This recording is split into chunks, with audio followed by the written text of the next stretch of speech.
Well, when I used to work in radio, we would have this family therapist on the radio to answer questions. And a lot of times he would say, let's play the worst case scenario game. And I think that is a great way to approach gifts and other items that well-meaning friends and family give us, but that we just don't need in our house anymore. So coming up next, let's talk about how we can transition some of this stuff out of our house while still keeping the peace.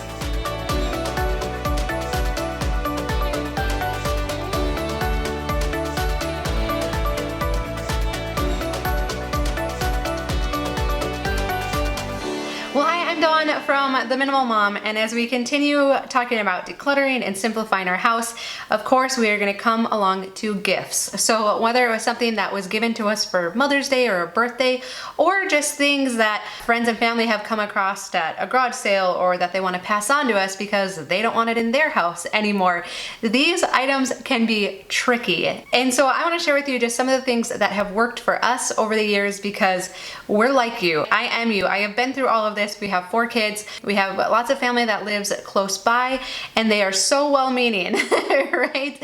And they always want to bless us with things, but there does become a point where it gets to be too much. So let's talk about how we deal with this today. So when I interviewed Joshua Becker earlier this year, I actually brought up this question: what do you do with gifts and things that family members give you that they expect you to keep when we know that they're going to come over and they're going to be looking around for it? For me, I genuinely think that when people understand like the whole explanation of why you're doing what you're doing and why you're trying to own less, that they tend to understand and be agreeable. And I remember thinking, wow, your friends and family are so mature, because I don't think mine would have the same response. In fact, a lot of times I think they feel like they know better, and especially when they give toys, our kids will give them a great reaction when they get it, right? So they leave feeling like, wow, I gave them this great thing, they love it, they're gonna play with it for hours and hours and hours. And what do we know? They play with it for 5 minutes and then it's old news and then they're done with it. So we want to transition it out. They don't understand. And so that's where this worst case scenario game can come into play. So here's how the worst case scenario game goes.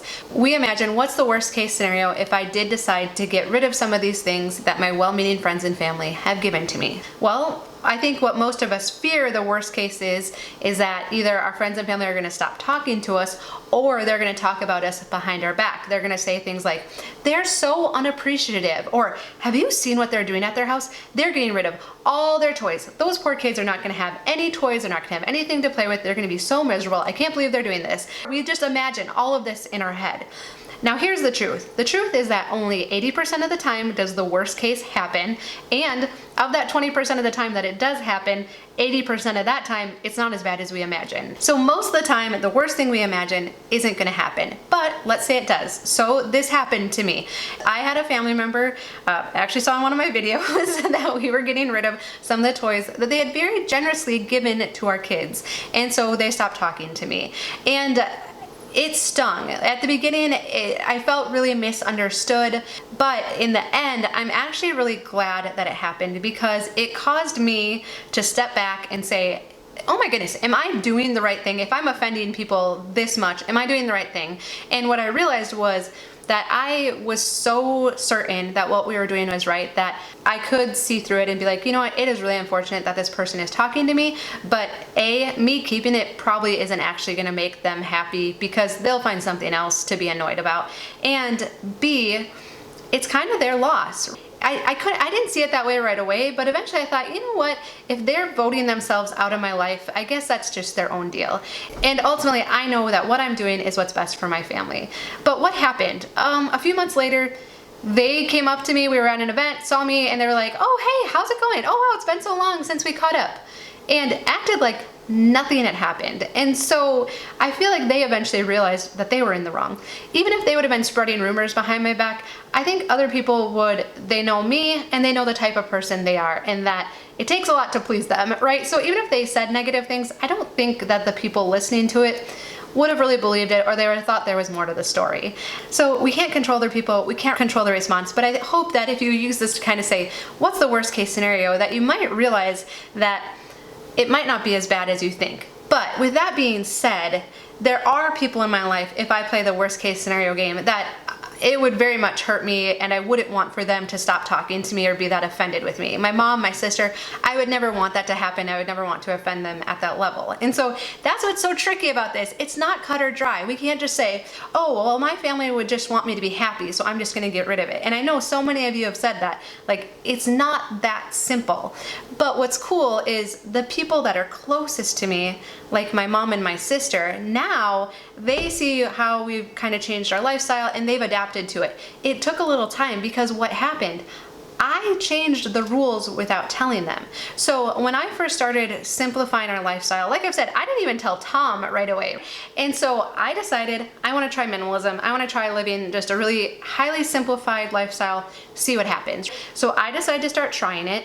I don't tell them, I don't tell anybody. And so they just keep bringing stuff over. I found this at a garage sale, I found this at a thrift store, someone else was giving this away, so I grabbed it for you. So they're still bringing stuff over because I haven't told them that we were doing something different. So that was my fault at that point. And then they started observing what we were doing. I started sharing a little bit with them and they've adapted to it. My mom and sister are awesome. Now they are so great about doing experiences with the kids, giving them really practical and useful gifts. They're wonderful. And so I believe that your friends and family, that they want that too. It might take them a little while to come around. They might not understand it at first. You might need to share some videos with them, tell them multiple times, little bits and pieces, what it is you're doing, why you're doing it, how great it's been. I know there's been quite a few grandparents that have stumbled across my videos on simplifying kids' toys. Again, we have a whole series on that, so you can check that out. But they realized after watching the videos, they would write comments and say, oh, I realize now that my daughter or my daughter-in-law has been trying to simplify their kids' toys and I've been working against it. I didn't know, and I need to apologize to them. And so again, I think most of our family members want to be supportive. They don't always know how, but ultimately, if we start to bring them along, invite them into the process, tell them what we're doing, it's not gonna happen overnight, but eventually, I mean, we're 5 years into this, eventually they're gonna understand and they will start to be more respectful about it. They might not get it right every time, but they will try to be respectful. Okay, what if you're saying like, I just don't know. I know we had the comment like, I've told my mom we're trying to live more simply. She just keeps bringing more stuff and more stuff. I do believe there are people that's just the only way they know how to show love, unfortunately, is to bring stuff. And so in that case, I don't think we can keep stuff just to keep them happy because they just bring more, right? It doesn't matter if we keep it or not. They're going to continue to bring more, and that's almost reinforcing it if we keep the stuff. So if you feel like you've talked to them, you've done your due diligence in that, I do think it's okay to still continue to pass these things out of your house and through your house then. If it's your kids' stuff, work with them on that, get permission from them.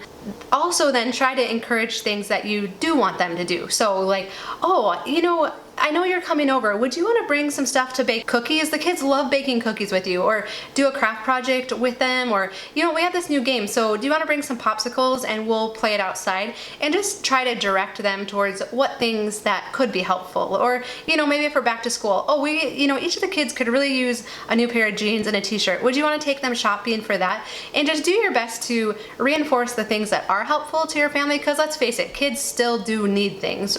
And keep reinforcing that and directing them in that direction. But ultimately, no friend or family member could undo everything that I was doing. I know that's the fear, like I'm trying so hard to simplify and they just keep bringing more and more and more and more stuff in. And I felt that way a little bit in the beginning, but I realized that there was so much stuff in our house that I needed to take responsibility for. My clothes, my paper clutter, the stuff I had brought into our house. And once I had dealt with that, it didn't really matter how much stuff our family members were bringing in, because I had the space to deal with it. We started getting systems in place, but I also had this confidence now as I'd gone through the process of simplifying our house. I had the confidence to share our new values with them and to move that stuff out, knowing that if that worst case scenario happens, it's okay, because I am so positive that what we're doing is the right thing, that I guess I can deal with the silent treatment for a few months. I can deal with, you know, maybe some false rumors circulating about us, because ultimately I know our family is benefiting so much from this new lifestyle and this simplified lifestyle and the way we were deciding to live then. So it's not easy. I know it's not easy, and I'm sorry about that. I wish it were super easy, but my hope is that as you continue this process, that you will continue to build confidence and it will get easier. You'll know the things to say to friends and family and they want to bring you stuff. You'll pick up on these phrases, like maybe they want to drop by some clothes and you're like, you know what, we just went through all their clothes last weekend and I think we actually have enough clothes for the next 2 years, you know, or wow, we just simplified the toys. So I'm so grateful that you found more toys for them, but I think actually we've got it to a really manageable amount right now and the kids are playing a lot better together and they can keep it clean themselves. So it seems to be working really well. But if that changes, I'll let you know and then we'll gladly accept those hand-me-downs. And so you gain confidence in it and it's just not as big of a deal anymore. So I hope that's your experience as well. So I do want to let you know, on Tuesday we did talk about more like heirloom items, things that have been passed down from people who have passed away or maybe aren't in our life anymore. So be sure to check out that video as well if you have some of that stuff in your house too. But I would love to know, how's this going for you? Share below anything that works in your house. I know sometimes you have said if your kids get like a big toy, you say, oh, well they can keep it at your house, right? And that seems to work really well. And so I would love for you to share below. Tell us what things work around your house. Any victories that you've been having, share that down below. We love to celebrate with you and it's really encouraging and inspiring to others. So thank you so much for watching. I hope this is helpful. If you wouldn't mind, would you give it a thumbs up? And for sure subscribe if you haven't done so already so you're notified when new videos are released, and we will look forward to visiting with you again really soon.